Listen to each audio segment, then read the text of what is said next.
Bu günləri mən bizim həyatımızı zorlaşdıran inanclardan danışmaq istəyirəm. İnanclar nədir? Birinci ondan danışım ki, bizim dərin inanclarımız var və bu dərin inanclar bizi uşaqlıqdan gəlir. Fərqi yoxdur. Biz bilmirik onlar harda yaranır, necə yaranır. Əsasən də siyasilərdə biz bunun kökünə enirik, tapırıq. Amma o kim yaratdı? Məktəbdə də yarana bilər, valideynlərlə də yarana bilər. Qonşuda münasibətdə də yarana bilər, fərqi yoxdur. Baxın, belə bir misal gətirim. Elə təsəvvür edin ki, uşağa ana davamlı deyir ki, insanlar güvənilməzdir, insanlar vəfasızdır, insanlar oğrudular və yaxud da ki, insanlara güvənmək olmaz heç bir şəkildə. Davamlı uşaq bunu eşidərək böyüyür, düzdür? Sonra gedir məktəbə. Məktəbdə bunun sinif yoldaşı qələmini oğruyur deyək ki. Qələmini oğrayanda uşaq nə düşünəcək? İnsanlar güvənilməzdir. Yəni daha doğrusu bunun bu düşüncəsi onun əvvəlcədən yaradılmış inancına gedib uyacaqdır. O situasiya deyək ki, qələmi Əli oğruyubdur, düzdür? Bir nəfər oğruyubdur. Amma kökdə bir inanc olduğuna görə, o yarandığına görə o inanc nə edir? Gedir götürür o ümumi inancı ora əlavə edir. O inancını əlavə edir və beləliklə irrasional inanc yaranır. Və başlayır getdikcə, axı bizim həyatımızda belə bir sığorta yoxdur, həyatın sığortası yoxdur, güvənilir bir dünyada yaşamırıq, yəni hadisələr davamlı baş verir, yəni. Hadisələr baş verdikcə biz o hadisələri mənalandırmağa başlayırıq. Mənalandırırıq onu, o psixologiyada şema dediyimiz, sxem dediyimiz o anlayışı, o inancı uyğunlaşdırmağa başlayırıq və oradan hərəkət eləməyə başlayırıq. Ondan sonra bizdə yaranır duyğular. Gəlir duyğular yaranır. Yəni qavradığımız şeydən sonra biz duyğu prosesinə keçirik, sonra düşüncə prosesinə keçirik, sonra davranış prosesinə keçirik. Və beləliklə insan davranışları formalaşmağa başlayır. Bu bizim inanclarımızın yaranmasına bir nümunədir. Yəni biz inanclarımızın yaranmasına bir nümunə verdik. İndi gəlin inanclarımızdan dolayı həyatımızda yaşadığımız o problemlər, bizim həyatımızda məsələ olmalıdır deyə belə bir inancımız var. Bu belə olmalıdır. Nəyə əsasən belə olmalıdır? Sevilməliyəm. Nəyə əsasən? Yəni niyə sevilməyən bir varlıqsanmı? Sonra dəyərli hiss etdirməlidir. Ən çox yaşadığımız problemlərdən biri qarşı tərəfdən, xüsusilə də partnyor münasibətlərində qarşı tərəfin bizi dəyərli hiss etdirməsinin savaşını veririk. Yəni ki, sən mənə özümü dəyərli hiss etdirməlisən. Biz burada bunu deyirik. Bax, mən burada belə bir dəyərsizlik duyğusundan mübarizə aparıram. Mən dəyərsizlik duyğumu həll edə bilmirəm. Sən gəl mənim bu duyğumu həll et. Sən gəl mən dəyərli hiss etdir. Yəni mən bununla baş edə bilmirəm. Amma sən mənə özümü dəyərli hiss etdirməlisən. Niyə? Yəni nəyə görə? Qarşı tərəfin bir məsuliyyəti mi var? Bir borcu mu var sənə? Qarşı tərəfin səni dəyərli hiss etdirmək kimi evlənərkən belə müqavilə imzalamışsınızmı ki, sən mən dəyərli hiss edəcəksən?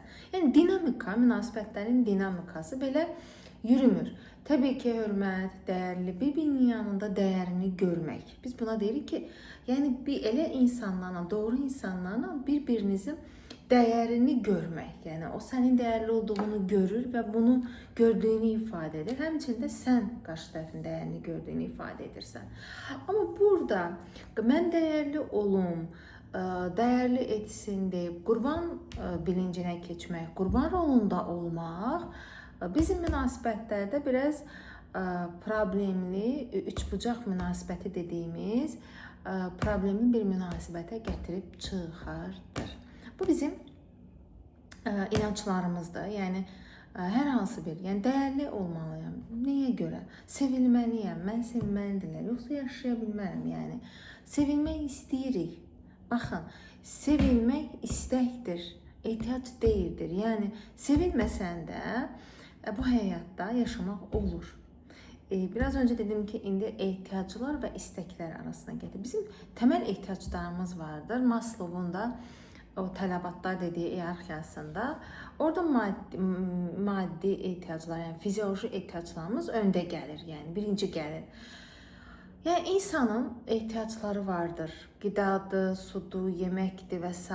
Bu ehtiyaclardan sonra onun fizyoloji ehtiyacları ödəndikdən sonra mənəvi ehtiyacları, özünü aktuallaşdırma. Baxın, demir ki, kiminsə gəlib sizə aktuallaşdırması. Yəni özünü aktuallaşdırma. Bunu da biz etməliyik. Bu da bizim ehtiyacımızdır. Dəyərli hiss etmə. Bu da bir ehtiyacdır. Amma burada deyilmir ki, bir başqası sənə bunu etməlidir.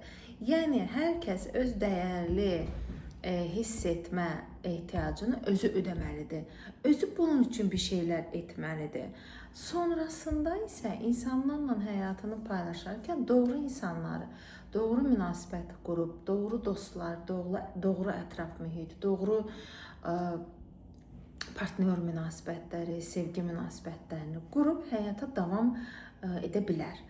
Burada ehtiyaclarımızı qəbul edib, anlayıb, mənə nə ehtiyacım var? Məsələn, deyək ki, mənim maddiyyat ehtiyacım var. Mən bu ehtiyacı özümlüyümdə qarşılaya bilirəmmi? Buna mənim gücüm varmı? Bu ehtiyacı mən özümə qarşılayıram və mən bunun üçün nələr edirəm? Deyək ki, hansı bir bacarıq öyrənirəm, hansı bir özümdə bir maddi gəlir əldə etməkdən ötürü bir çaba göstərirəm.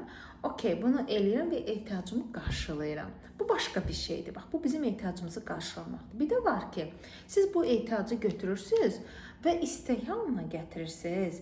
Deyirsiniz ki, mənim bu ehtiyacımı partnyorum qarşılasın. Qarşılamalıdır.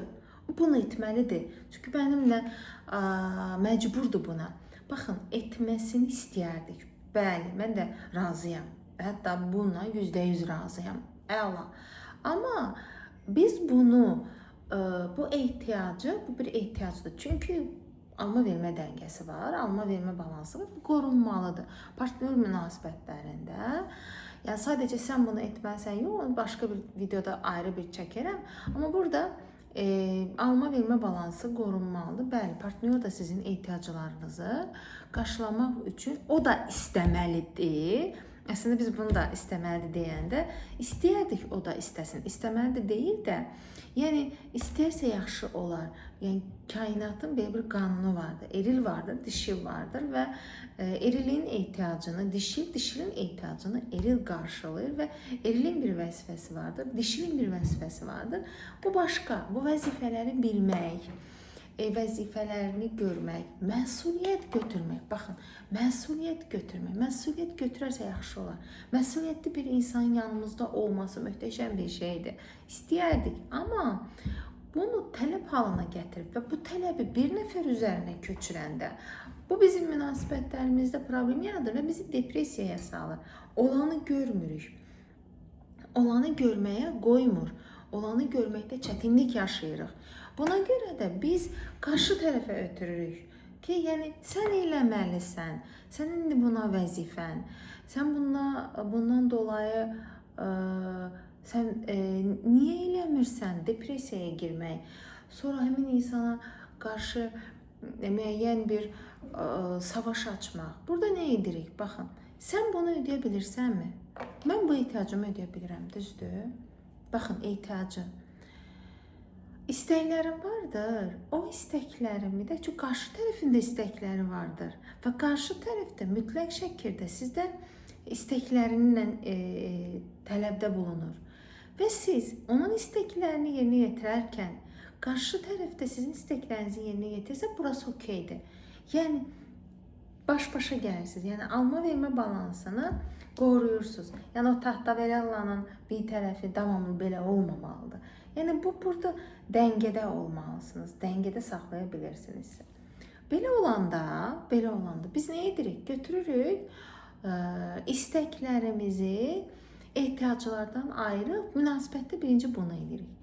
Demək, siz bunu özünüzə verirsinizsə, mən bu ehtiyacımı özümə verirəmsə, qarşı tərəfdə mənimlə həyatı paylaşmaq istəyirsə, buna gücü çatırsa, bunu eləmək istəyirsə və bu da sizin istəyinizə uyğundursa, münasibət sağlam şəkildə davam edə bilər.